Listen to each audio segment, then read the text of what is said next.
Olá, irmãos, que a graça e a paz do nosso Deus esteja sobre as nossas vidas.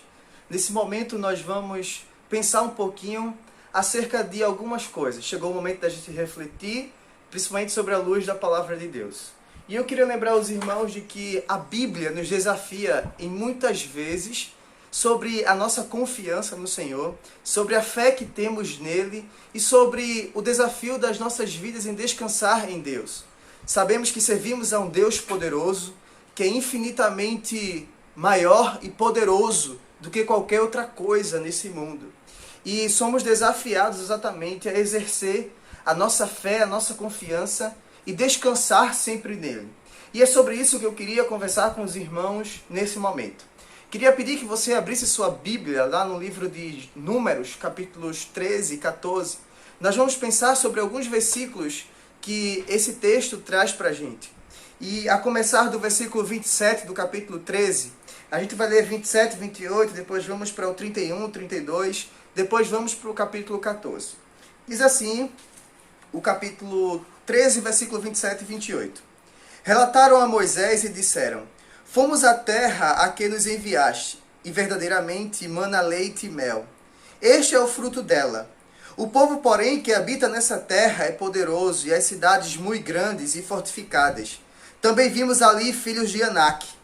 Porém, os homens que com ele tinham subido disseram: Não poderemos subir contra aquele povo, porque é mais forte do que nós.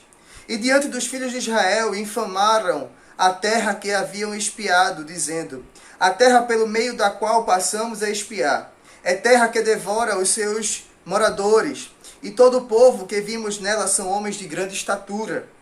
Também vimos ali gigantes, os filhos de Anak, que são descendentes de gigantes, e éramos aos nossos próprios olhos como gafanhotos, e assim também o éramos aos seus olhos.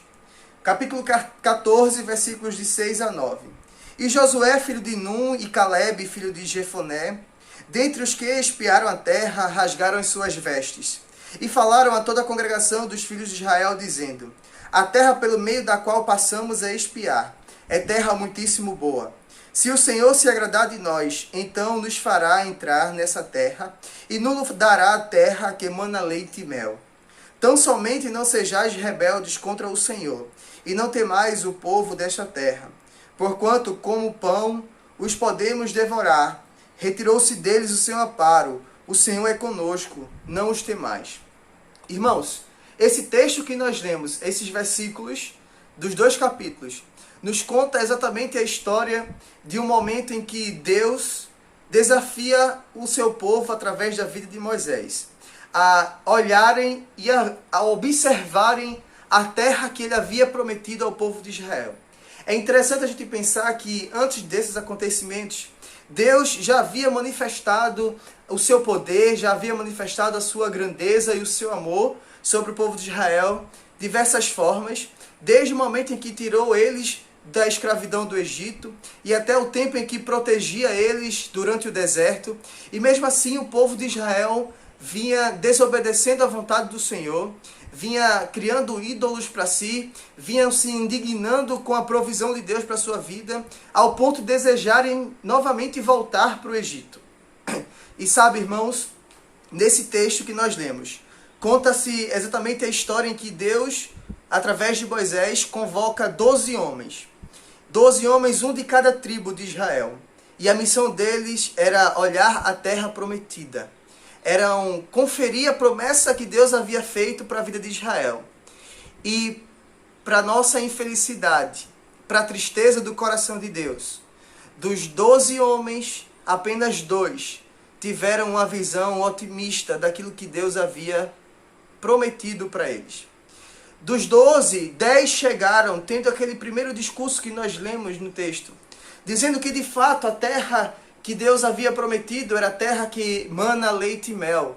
Era uma terra muito boa, terra que produzia coisas boas.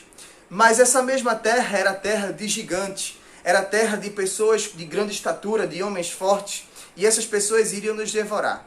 Esse foi o primeiro discurso trazido pelos espias. Mas depois nós vemos o discurso de 2 homens que tiveram fé. Dois homens que confiaram naquilo que Deus havia prometido para Israel. Dois homens que conseguiram descansar em Deus, mesmo vendo dificuldades sobre aquilo que Deus havia apresentado para a vida de Israel. E esses dois homens são Josué e Calebe. E nós precisamos, mais que nunca, irmãos, estar nos desafiando a viver como Josué e Calebe viveram aquele momento. Olhar para a situação da nossa vida, em que hoje bem sabemos que passamos não por dias fáceis, mas isso não é só de agora, em todo o tempo estamos passando por dificuldades. Mas um segredo para a gente enfrentar essas dificuldades que a vida traz para a gente é a gente agir como Josué e Calebe agiram. É a gente ter fé, confiança e descansar em Deus, por saber que é Ele que cuida de nós, por saber que é Ele que cuida da nossa vida, por saber que é Ele que está o tempo todo nos livrando das dificuldades e trazendo para a gente solução para os nossos problemas. Sabe, muitas vezes nós não conseguimos agir como Josué e Calebe. Às vezes nós agimos como os 10 espias que foram junto com eles. Esses 10 agiram de forma que não confiaram naquilo que Deus havia prometido para eles. E sabe, irmãos, é muito triste quando nós que somos cristãos agimos dessa forma. Porque dizemos crer em um Deus que pode todas as coisas. Dizemos crer em um Deus que opera milagres, que cura doenças. Dizemos crer em um Deus que, inclusive, supera a morte, vence a morte. Mas, às vezes, quando nós partimos para a parte prática da nossa fé, nós não conseguimos agir dessa forma. Nós não conseguimos agir como agiu Josué e Calebe. E agimos como agiram os outros 10. E sabe, irmãos, isso é um grande desafio para a gente hoje enquanto cristão. A nossa vida deve estar pautada na fé. Na fé que é certeza das coisas que esperamos e convicção das coisas que não vemos. Na fé que Tiago nos ensinou, uma fé que é demonstrada na prática e não apenas na subjetividade e na contemplação. Quando dizemos ter fé, somos desafiados a viver essa fé de forma com que outras pessoas vejam a fé que temos. Sim, esse é o desafio para a gente. É a gente demonstrar que a nossa fé não é simplesmente um sentimento. É a gente demonstrar que a nossa fé não é simplesmente uma crença tradicional que temos porque os nossos pais também tiveram. A nossa fé em Deus deve ser desafiada a ser vivida de forma prática. Quando a gente confia em Deus, nós demonstramos de forma prática de que a nossa fé ela é vivida na nossa vida como tem que ser vivida e não apenas na contemplação. Ou seja, viver a fé mostrando que cremos em um Deus que pode nos livrar. É viver a nossa fé mesmo quando a gente vê gigantes sobre a nossa frente e a gente perceber que maior do que esses gigantes é o nosso Deus, que é maior do que qualquer outra coisa. É a gente viver a fé prática que Tiago nos ensina a partir da perspectiva de que se não demonstramos a fé que temos, não temos a fé que dizemos ter. Parece meio difícil entender essa frase, mas é algo muito real. Se a nossa fé não é demonstrada de forma prática, nós estamos vivendo uma fé falsa, irmãos. E precisamos aprender a ter fé em Deus de forma prática, de forma concreta, de forma palpável, de forma visível. A nossa fé precisa ser vista por outras pessoas. Precisamos ter uma fé ao ponto de que a nossa confiança em Deus seja algo que contagie outras pessoas. O momento que a gente está vivendo agora, de desesperança, de pandemia, nos desafia a lembrar exatamente sobre o que Jesus nos ensinou depois de ter ressuscitado. Jesus chegou para os discípulos e disse: paz seja convosco. Os discípulos estavam com falta de paz no seu coração, estavam temerosos, porque não sabiam o que fazer uma vez que o seu Messias havia morrido. Mas Jesus chegou e disse: paz seja convosco. Outra fala de Jesus que traz conforto ao nosso coração, nos desafia ainda mais a confiar em Deus. É quando nesse mesmo cenário, em outro texto, ele olha e diz para os seus discípulos que eu estou indo, mas deixarei com vós outro Consolador. Deixarei com vocês outro Consolador, aquele que estará com você até a consumação dos séculos. Isso é o Espírito Santo de Deus. E nós precisamos ter essa certeza dentro de nós, de que no nosso coração o Espírito Santo de Deus habita nas nossas vidas e está conosco, cuidando, intercedendo por nós. Isso é a presença do próprio Deus na nossa vida. E isso é o que nos deve nos dar a alegria de viver o nosso dia. Isso é o que nos deve dar esperança e confiança de que Deus está conosco, nos livrando. De que Deus está conosco, provendo leite e mel, como disse Josué e Caleb sobre a terra prometida. Se Deus prometeu estar conosco, irmãos, em todo o tempo, essa promessa é algo muito real e precisa ser vivida por nós. Precisa ser experimentada por nós. Precisamos viver e lembrar de que Deus está conosco em todo o tempo, trazendo esperança ao nosso coração, revigorando a nossa fé e nos fazendo perceber de que Ele cuida de nós. E sobre o descansar no Senhor, irmãos, Josué e Caleb souberam descansar em Deus. Eles souberam descansar, mesmo vendo gigantes. Eles lembraram da promessa que Deus havia feito ao povo de Israel. E, infelizmente, o povo de Israel nem sempre agiu assim. O povo de Israel, na sua maioria, se distanciou de Deus. Esqueceu de que Deus era o Deus que havia prometido dias melhores sobre a vida deles. E o nosso desafio, irmãos, é viver como Josué e Caleb viveram a sua fé.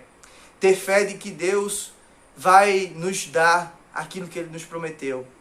Ter fé de que, mesmo se as coisas não estiverem como a gente planejou, mas está como Deus quer, isso importa para a nossa vida. Precisamos viver a nossa vida com a fé de Josué e Caleb, que não viram os gigantes como desafio, mas viram que maior do que os gigantes, eles tinham a promessa de Deus. E apesar dos gigantes, eles viram leite e mel e bons frutos que aquela terra poderia dar. Precisamos colocar os óculos da positividade nesses momentos. Precisamos lembrar de que Deus é o nosso refúgio e fortaleza. E que independente da situação, Ele cuida de nós, que Ele está conosco. Então o desafio para a gente nesse momento é exatamente este. Que a gente confie em Deus. Que a gente tenha fé. A fé que nos desafia a ter certezas e convicções de coisas que a gente nem vê e de coisas que a gente espera que aconteça conosco. Precisamos ter a confiança e também precisamos descansar em Deus. Se dizemos que cremos em um Deus que pode todas as coisas, precisamos agora descansar e esperar ver Ele fazer todas as coisas na nossa vida. Queria desafiar você a pensar sobre isso e a lembrar de que nós cremos em um Deus que é vivo. Nós cremos em um Deus que vive, que está conosco em todo o tempo. Lembre-se disso. Se desafia a ter fé, a confiar e a descansar no Senhor, porque ninguém melhor do que Ele para guiar os nossos passos e para cuidar da nossa vida. Lembre-se do cuidado de Deus pela sua vida nesse momento. Que Deus te abençoe e que você confie cada vez mais no Senhor. Deus te abençoe.